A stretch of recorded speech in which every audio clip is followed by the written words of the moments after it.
Hi, I'm Reggie Ponder, the Reel Critic, and I am here with Deborah Riley Draper to talk about her, hey Deborah, to talk about her project, which is the legacy of Black Wall Street. And it's on OWN. And Deborah, thank you for joining me. I have some rapid fire questions that I want to ask you really quick because I really like for people to watch this. So hopefully you'll remember what I'm going to ask you. I want to know, why did you decide to do this project? What do you want people to get from this project? How has it affected you? And where can people watch it? Great. I'll start with the easy one first. People can watch this on OWN tonight at 9 p.m. Eastern, 8 p.m. Central on the Oprah Winfrey Network, The Legacy of Black Wall Street. I wanted to direct this project because it is a seminal moment in history, African American history, American history, and business history. You had a thriving Black community that built themselves up. 3 Black millionaires in 1921, and then a white racist mob mows down and massacres this community, killing men, women, and children. But the resilience of this community causes it to be rebuilt years later, and then a highway comes right back through it and destroys that community again. And my family grew up in Coffee Bluff, Georgia, which is an all-Black community established by the formerly enslaved from the St. Catharines Island plantation. So I understand the dynamics and the beauty of an all-Black community. That's why I wanted to direct these 2 episodes. And that's why I connected with having a place that nurtures you and having a place that is invested in making you be the very best you can be. That's important. And America needs to see and understand how our Black towns and cities have been destroyed. And when we destroy Black towns and cities, we don't just destroy Black communities, we destroy America. Wow. Well, that's really powerful. And if there were one thing that you wanted people to take away from this, because you said that they can watch it tonight, but actually this is a 2-part series, and so they can watch the second part, I think, next week, if I'm right. 2-part series. June 8th is the second part. June 1st is the first part. So please check out both parts, because you get to see the entire legacy of Black Wall Street. And we're talking about, 100 years. In fact, this first episode airs 100 years to the day of the end of the massacre. And that's important to understand. And what I want people to take away is that this type of racial violence, this racialized experience, didn't just begin or end 100 years ago. We are still reconciling the past right now, and we're seeing that there still remains this anti-Black sentiment, and we're going to have to reconcile that to be the type of America we want to be. And I want people to take away that everyone, regardless of race, creed, or color, needs to take the steps to make America equal and fair for everyone to exist, live, and dream. Wow. Well, thank you so much for actually doing that, because that leads me into my more in-depth questions. Is that you do a couple of things in this piece. And you allude to it already. Is that one of the things you do is you connect 1921 to 2021. You also highlight the people. I see that you don't just gloss over the names of these people, and that you actually tell us who they are. And I'm embarrassed that they're not household names. You also speak to the descendants and show when you make that connection as well. And then there's this thing about cooperative economics that I'd love for you to talk about. So I'm a rewind it and say, talk about first the connection, how you connect that to from 1921 to 2021. Well, there are several things that automatically connect 1921 to 2021. You're talking about Black families. You're talking about a Black community. So there are descendants who are automatically connected to this story. There are Black entrepreneurs in Greenwood today who are automatically connected to this story because they stand on the shoulders of these Black businesses that were destroyed 100 years ago. And there's this idea of racism against Black success, and that Black success becomes a target. And that is not only prevalent before 1921 and in 1921, you see that now. where success creates such criticism and such targeted attacks on Blackness. Mm. So those are the connections. And then we can't have an American history by leaving this part of history out. It's innately connected. It is a part of this country. It is a part of our story. It is a part of what Jim Crow, anti-Black, colonialism, and all of the things that connect us institutionally that marginalize Black people. It's all connected. We can't extract it. Well, talking about marginalizing, you did not do that for the actual people there. You mentioned people like O.W. Gurley, J.B. and Augustus Stratford, Dr. A.C. Jackson, A.J. Smitherman. So talk about what were you trying to do there? Because it had an impact on me as you highlighted all these people. Well, so often we talk about the massacre. We talk about, people who want to call it the riot, which it wasn't. It was a massacre. We talk about it as an entity, as a thing. But this was a community of 10,000 African Americans with businesses, restaurants. There were seamsters, there were doctors, there were lawyers.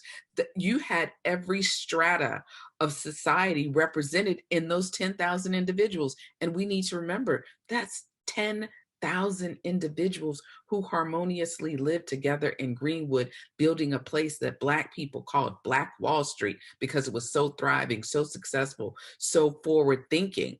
So it was important to see some of the people who were a part of this, some of the people who created that energy, the O.W. Gurleys, these intrepid pioneers that came from all over to Oklahoma in the early 1900s.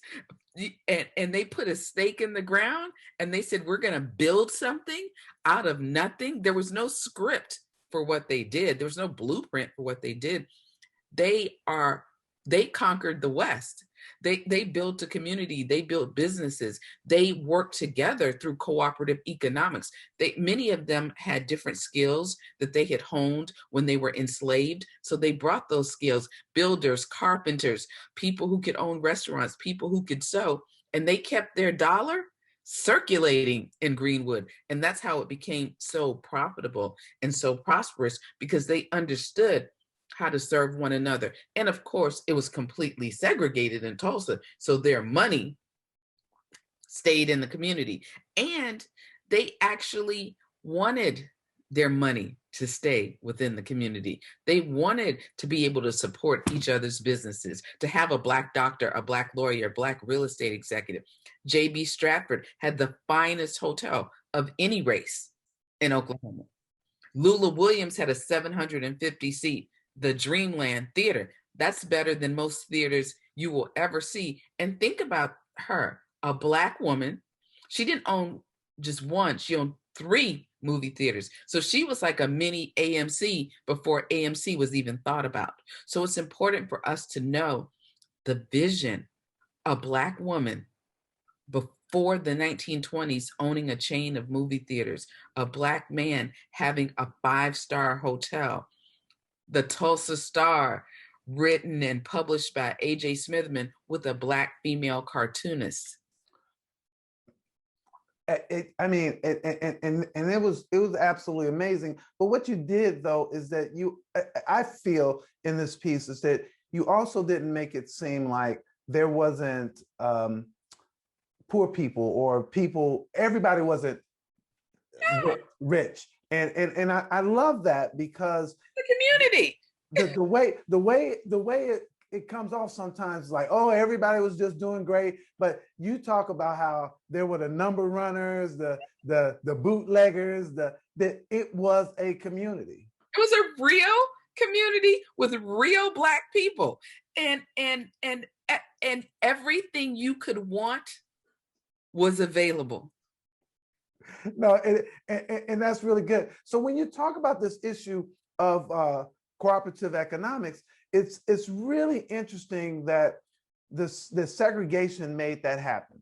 Do you think that that's the only way that cooperative economics can happen, and that's why it's difficult to replicate something like that today?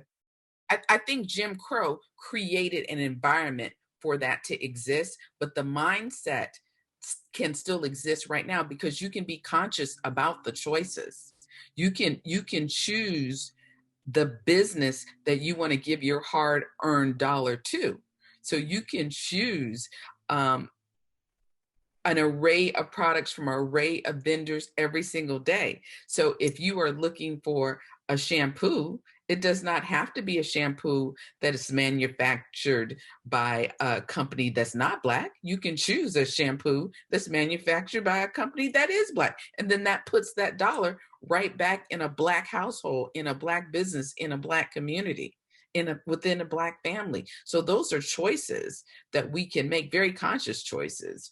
Um, and and what I love about now is that all Black everything exists. There's virtually very few things that you need to purchase that you can't find a Black business or service to deliver it, if that is your choice. Wow, excellent. So then you also spoke to the Descendants, and I thought that this was really important because there was a pride of those Descendants talking about their people. Talk about that. Oh my gosh, when and you could feel it, Reggie, when when Kevin was talking about the Zulu Lounge and what his great grandpa owned, and he was like, it was a juke joint. It wasn't refined like the Stratford Hotel. It was a juke joint, and they got in there and they drank that homemade whiskey and they had so much fun. But it was a place they could let their hair down and they could dance and they can kick up their heels and they can be real and they can just be unabashedly, authentically Black. And you know what that feels like, to be in a space where you don't have to code switch, to be in a space that welcomes you. Come on in and sit down, Reggie. Have a drink with me. Let's talk. Right? That's right. That's right. No, I really, and you already talked about the theaters, to be able to go to a theater, or that my grandfather did the newspaper, or my grandfather was a shoe shiner, or whatever it was, that the people felt pride about talking about it. Absolutely. And regardless, and Jerica, when she said, how her family, they were enslaved and they came to Oklahoma and they made a way for themselves, right? This is such courage and such bravery, because you're talking about many people who were formerly enslaved putting a stake in the ground and saying, I am going to be a part of this community and I'm going to be me. And I do hair, because we see a lot of the ads in the Tulsa Star. There were so many Black businesses, and they would write their ads and put their little copy in there, buffets on Sunday, just all of this richness, and this cultural inheritance that is ours. So if you open that Tulsa Star and you look in that ad and you see that business directory, you can see any dream you want to have. So I have to ask you about this, the footage, because I've seen a number of pieces that are out, which I'm happy that there are many pieces. I want to ask you about that as well. But you have some footage. I mean, girl, tell me the secret. Where you get that stuff from? You know what? There is a repository of footage at Yale. Wow, it was to see the lifestyle. To go ahead. I want you to talk, not me. I have to say, can you imagine Solomon Sir Jones with his little movie camera back in the day? This is a Black man shot that footage. And so it was amazing to see and to know as a filmmaker, because we have footage from the 40s that a different Black man shot and footage from the 20s. And to know that they had a moving camera at that time, because how many households actually had a moving camera? How many households had a still camera at that time, 100 years ago, 70 years ago, 60 years ago, 50 years ago, for that matter. Right, we had one TV, so so I know what you're talking about. So it was, I mean, it was really impressive to see real footage, coupled with all the great photographs. And I think that there was the letter from Stratford to A.J. Smitherman. to Smitherman, and I'm sitting there thinking, how did they keep a letter? So maybe you could talk about finding some of these real great gems. I tell you, that letter was a gem. I accidentally found that. It was buried in the editorial. I just read scores and scores and scores of the Tulsa Star. And then as you're just going through the pages of the Tulsa Star, I see this letter from J.B. Stratford to A.J. Smitherman. And I was like, you have got to be kidding. And immediately I printed it out, and I just kept reading it. And I was like, these are words that we should hear, because this isn't a descendant talking. This isn't a historian talking. This is JB talking to AJ. Like this is JB talking to his boy, right? These are boys talking, and they're like, he's like, this is what I think. And AJ's like, okay, fine, I'm gonna print it then, So that's how you found that. I was wondering, I was like, because they burned everything, I was wondering, how did you, so that was such a great gem. But also talking about the gems, you talked about this just a little bit, but I don't want to just gloss over this point about women as entrepreneurs. Can you speak to that? Well, sometimes when we think about Black Wall Street, we think about AJ and JB and OC and AC and all the men with all the initials. But the women were an integral part of Black Wall Street, because they had so many businesses that kept the community running. The Dreamland Theater was not just a theater, it was a meeting place. It had vaudeville shows. They held meetings there. The dentists had their association meetings there. The lawyers had their meetings there. And then you had these wonderful women that owned beauty salons. You had women, seamstresses. They owned tailor shops. They owned florists. They owned restaurants, white tablecloth to cafes. Also, Lula Williams and her husband owned an automobile repair shop. They owned a coffee shop, which, by the way, was one of the most popular places in Greenwood. So these women, and Lula Williams was a school teacher by trade turned businesswoman. So you have these women who found a place where they could thrive too, and they could open a business, and they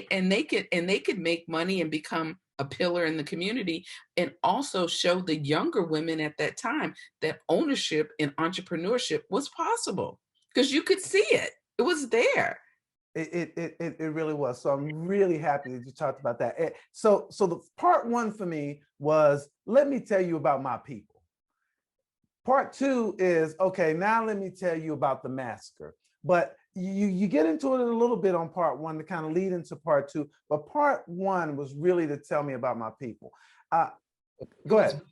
Greenwood, welcome because we need to know about our people. We need to know that Lula Williams came through Greenwood Avenue in a drop top. We need to know that we need to know that it's okay that when we look at the footage in Oklahoma and we see these thriving Black people, that the women had fur coats and they had diamonds and they got their hair done on Saturday at the beauty salon, and the men drank together, and they had wonderfully fine furniture and great homes and great schools, Booker T. Washington High School. We need to know these things, that the teachers, the doctors, the lawyers, the businessmen, the people who gave microloans, the people who invested in their community. We need to see that and be reminded that we come from such greatness. Greatness in Greenwood, and greatness all the way back to the start of our very own existence on this planet. And sometimes we get so socialized and so bombarded with images that aren't positive that we actually forget that we've already created $1 million businesses at a time when it was virtually impossible. And that these businessmen created an opportunity for themselves and others. They just didn't want to succeed in a vacuum. They wanted a successful community. Yeah, so I was really happy that you talked about the greatness. Unfortunately, we do have to talk about the gruesomeness. And so talk about that period a little bit in terms of the lynchings, you talked a little bit about or showed about people being in receivership for children so they could get the money. I mean, there were a lot of things there to overcome. Can you talk about some of those? I think we have to, even though I know a lot of times people are like, well, why do we have to? But I think that it's important to the story. We have to. And you mentioned the Guardianship Racket. Think about Oklahoma at that time. Oil was popping up everywhere. And in that opportunity for Black people, they oftentimes were able to purchase and receive land that people didn't know had oil on it. And folks in Oklahoma were like, oh my God, we didn't put Black folks and Native Americans on land that has oil on it. So of course they find every which way till Sunday to try to get that land back. And one scheme that they came up with was that the Black people and the indigenous people parents were incompetent.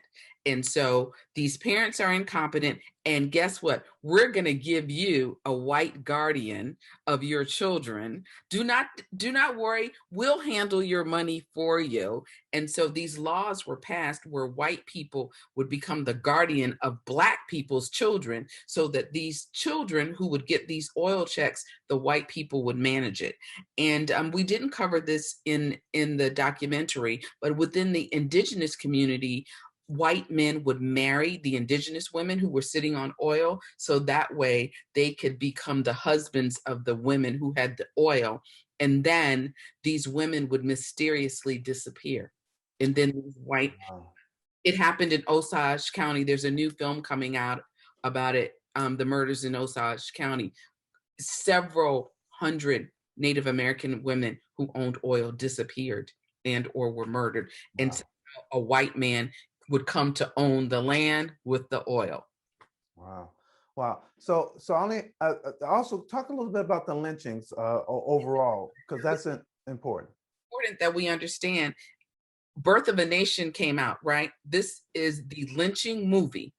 This is the movie that made it completely visible in America. And this movie was screened in the White House by the President of the United States of America, thereby making lynching almost an American pastime. So you have these white mobs that all of a sudden feel they have the green light to create justice, mob rule. And you see it not just in the South, you see it in the West, the Midwest, the North, all over this country. And when the Black men who served courageously in World War I come back, and they had just fought for democracy. They want democracy. This enrages white people, and there's riots and lynchings across this country, even lynching Black men in their uniforms.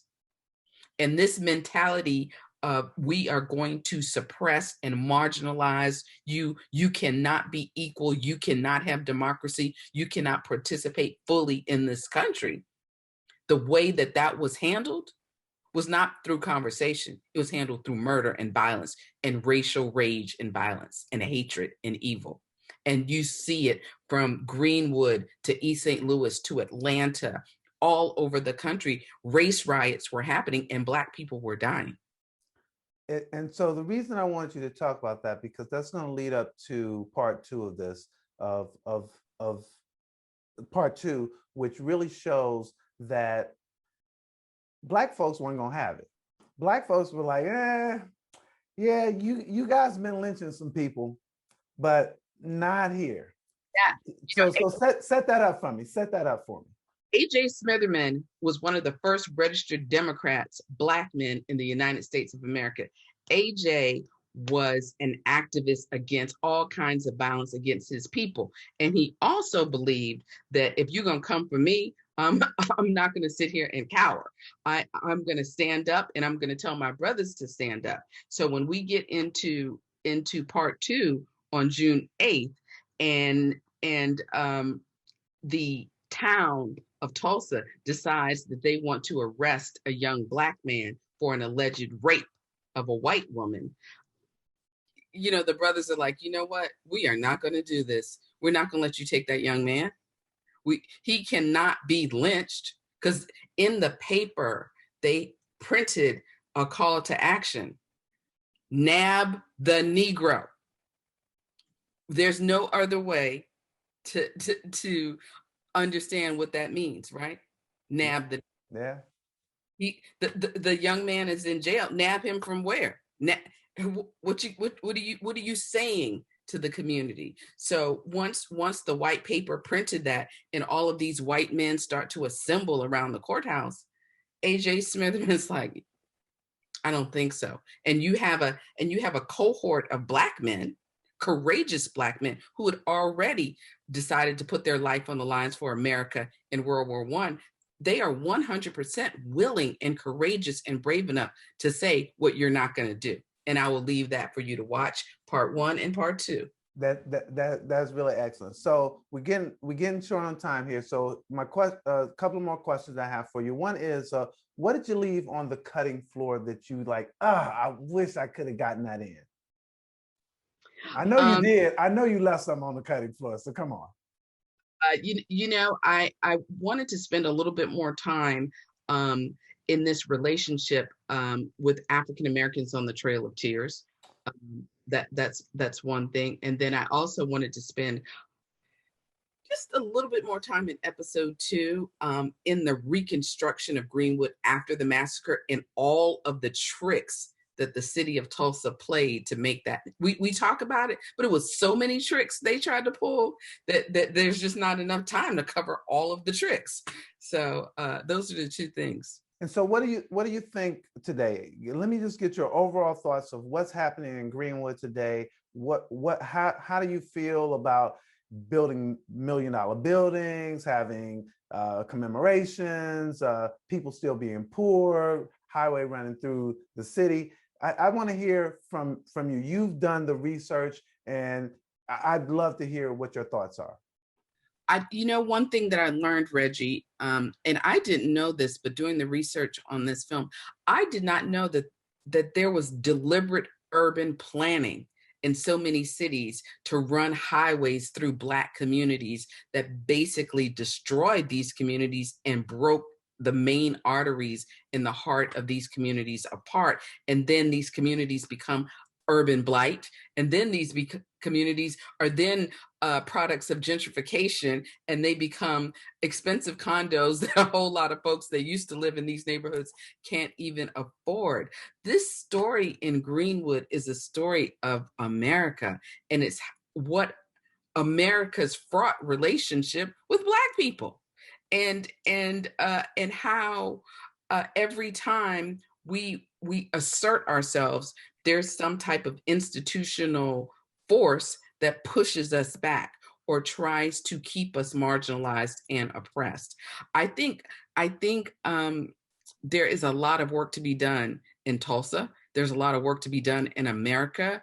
I think looking at these entrepreneurs and what they did is incredibly important, because that speaks to our inheritance culturally, politically, and socially, what we're capable of. But I think it's equally important to look at all the blows that they had to endure, and that community still endures today in 2021.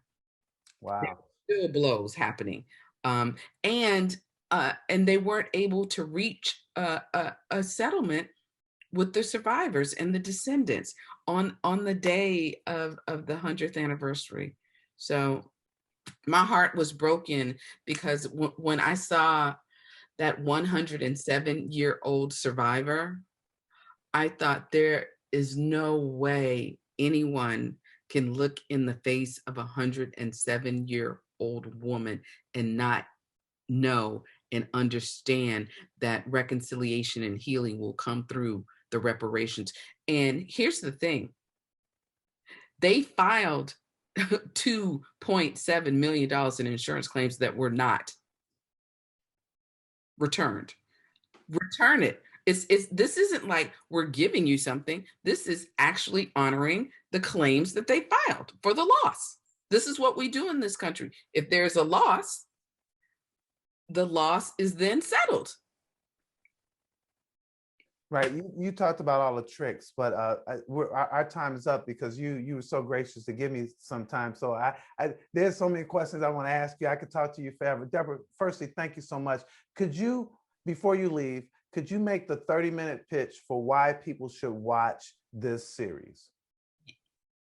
People should watch The Legacy of Black Wall Street Part 1 and Part 2, June 1st and June 8th on OWN, because we need to know our history in order to prepare for our future. We also need to be reminded of the important contributions African Americans have made to cooperative economics, to entrepreneurship, to the development of communities. And Black excellence lived in Greenwood. Black excellence lived in so many other communities that were modeled after before and after Greenwood. So this is something that we can do as Black people. This is something we have done, but it also gives us an opportunity to see the watch-outs and to see how we have to navigate being successful and Black in America. And it also is important for everyone, all Americans, to understand what the anti-Black sentiment looks like, the violence and terror it can create, and why everyone is responsible to stop it.